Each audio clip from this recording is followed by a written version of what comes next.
The Ocean of Theosophy by William Quan Judge. Published in 1893. Chapter 15. Differentiation of Species. Missing links. Between science and theosophy there is a wide gulf, for the present unbridged, on the question of the origin of man and the differentiation of species. The teachers of religion in the West offer on this subject a theory, dogmatically buttressed by an assumed revelation, as impossible as the one put forward by scientific men. And yet the religious expounders are nearer than science to the truth. Under the religious superstition about Adam and Eve is hidden the truth, and in the tales of Cain, Seth, and Noah is vaguely shadowed the real story of the other races of men, Adam being but the representative of one single race.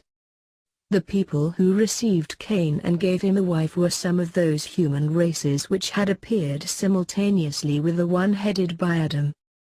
The ultimate origin or beginning of man is not to be discovered, although we may know when and from where the men of this globe came. Man never was not. If not on this globe, then on some others. He ever was, and will ever be in existence somewhere in the cosmos. Ever perfecting and reaching up to the image of the heavenly man, he is always becoming. But as the human mind cannot go back to any beginning, we shall start with this globe. Upon this earth and upon the whole chain of globes of which it is a part 7 races of men appeared simultaneously, coming over to it from other globes of an older chain.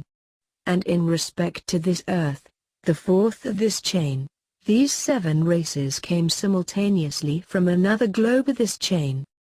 This appearance of 7 races together happens in the first and in part of the second round of the globes.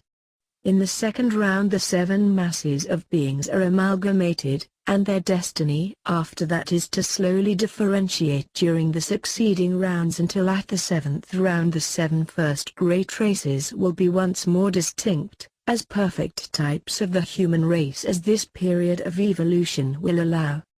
At the present time the 7 races are mixed together, and representatives of all are in the many so-called races of men as classified by our present science. The object of this amalgamation and subsequent differentiation is to give to every race the benefit of the progress and power of the whole derived from prior progress in other planets and systems. For nature never does her work in a hasty or undue fashion, but, by the sure method of mixture, precipitation, and separation, brings about the greatest perfection. And this method was one known to the alchemists, though not fully understood in all its bearings even by them. Hence man did not spring from a single pair.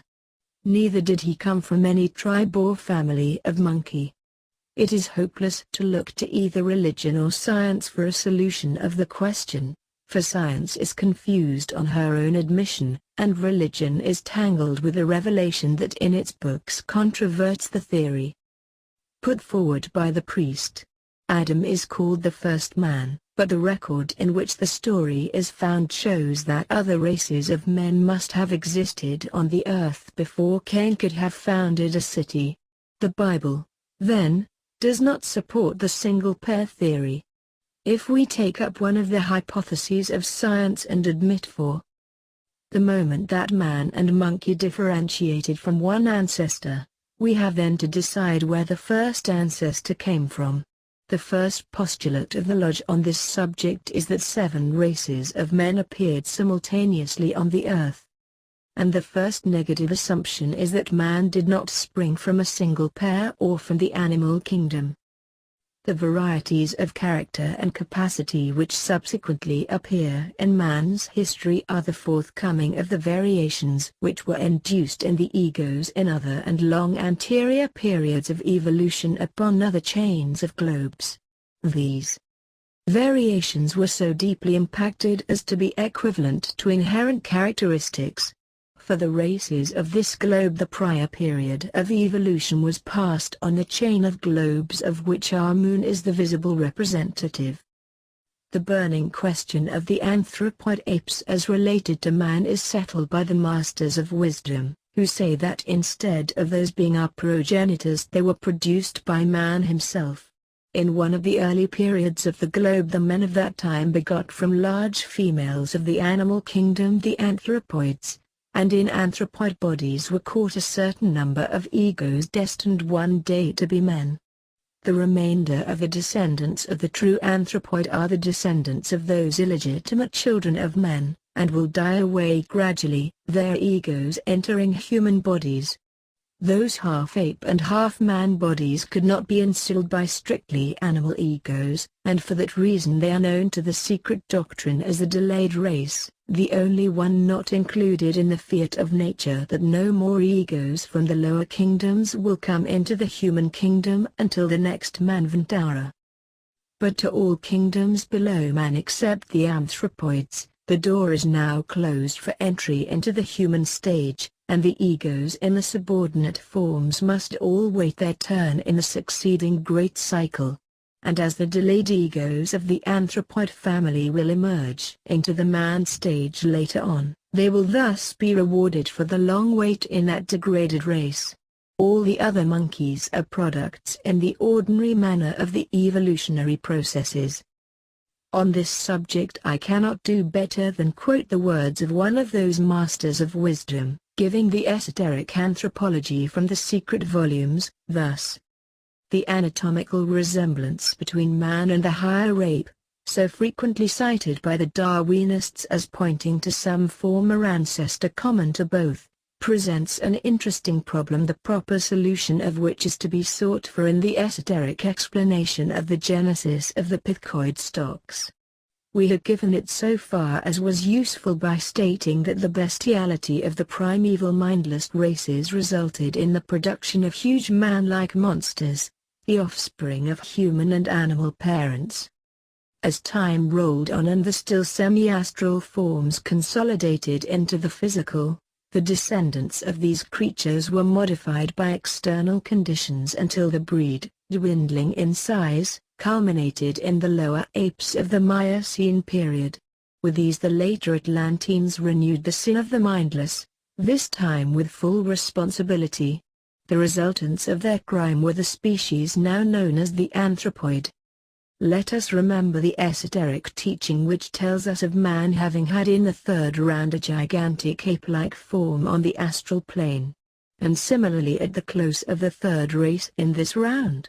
Thus it accounts for the human features of the apes, especially of the later anthropoids, apart from the fact that these latter preserved by heredity a resemblance to their Atlanto-Lemurian sires. The same teachers furthermore assert that the mammalian types were produced in the fourth round, subsequent to the appearance of the human types. For this reason there was no barrier against fertility, because the root types of those mammals were not far enough removed to raise the natural barrier. The unnatural union in the third race, when man had not yet had the light of manners given to him, was not a crime against nature, since, no mind being present save in their merest germ, no responsibility could attach. But in the fourth round, the light of manners being present, the renewal of the act by the new race was a crime, because it was done with a full knowledge of the consequences and against the warning of conscience. The karmic effect of this, including as it does all races, has yet to be fully felt and understood, at a much later day than now. As man came to this globe from another planet, though of course then a being of very great power before being completely enmeshed in matter, so the lower kingdoms came likewise in germ and type from other planets, and carry on their evolution step by step upward by the aid of man, who is, in all periods of manifestation, at the front of the wave of life.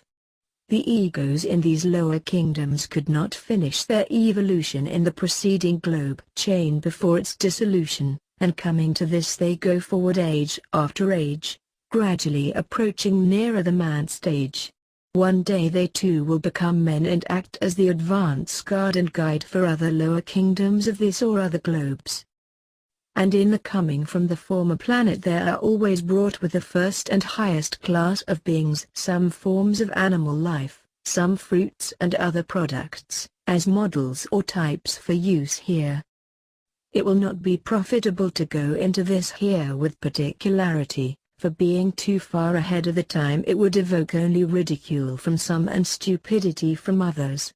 But the general forms of the various kingdoms being so brought over, we have next to consider how the differentiation of animal and other lower species began and was carried on. This is the point where intelligent aid and interference from a mind or mass of minds is absolutely necessary. Such aid and interference was and is the fact, for nature unaided cannot do the work right. But I do not mean that God or angel interferes and aids. It is man who does this. Not the man of the day, weak and ignorant as he is, but great souls, high and holy men of immense power, knowledge, and wisdom. Just such as every man would now know he could become, if it were not that religion on one hand and science on the other have painted such a picture of our weakness, inherent evil and purely material origin that nearly all men think they are puppets of God or cruel fate without hope, or remain with a degrading and selfish aim in view both here and after. Various names have been given to these beings now removed from our plane. They are the deities, the creators, the guides, the great spirits, and so on by many titles. In theosophical literature they are called the deities.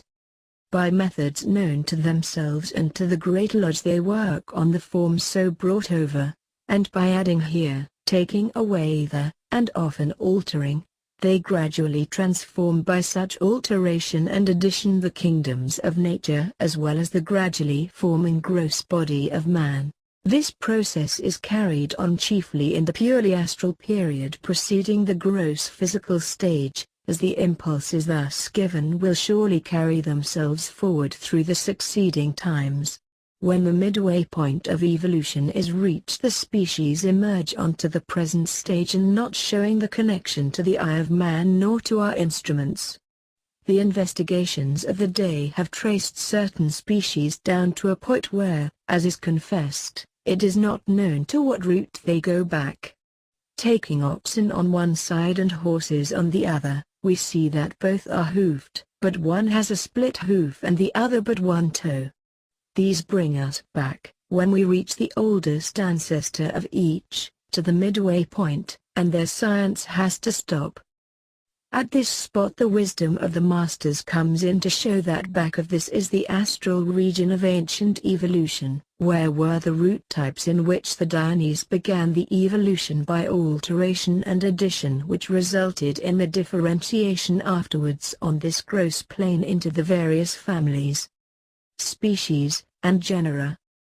A vast period of time, about 300 million years, was passed by Earth and man and all the kingdoms of nature in an astral stage. Then there was no gross matter such as we now know. This was in the early rounds when nature was proceeding slowly with the work of perfecting the types on the astral plane, which is matter, though very fine in its texture.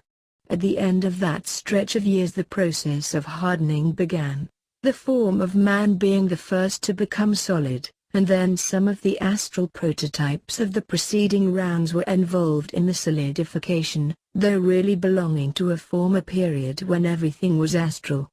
When those fossils are discovered it is argued that they must be those of creatures which coexisted with the gross physical body of man. While that argument is proper enough under the other theories of science, it becomes only an assumption if the existence of the astral period be admitted. It would be beyond the scope of this work to go further into particulars.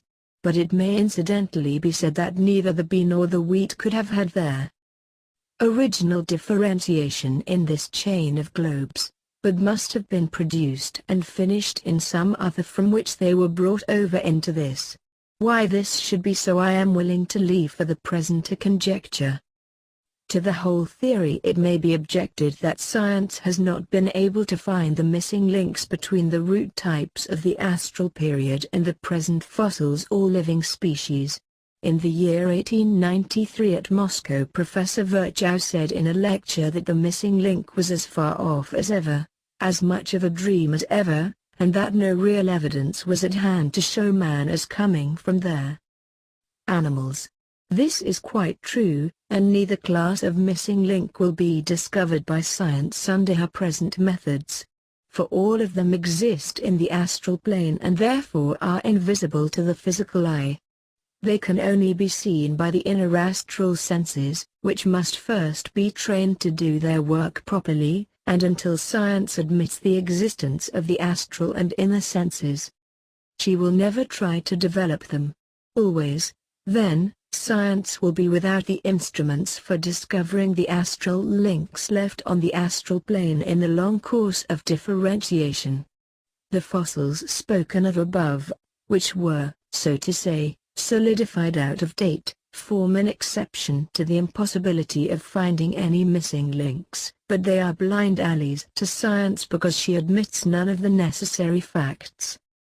The object of all this differentiation, amalgamation, and separation is well stated by another of the masters, thus: nature consciously prefers that matter should be indestructible in organic rather than inorganic forms, and works slowly but incessantly towards the realization of this object, the evolution of conscious life out of inert material.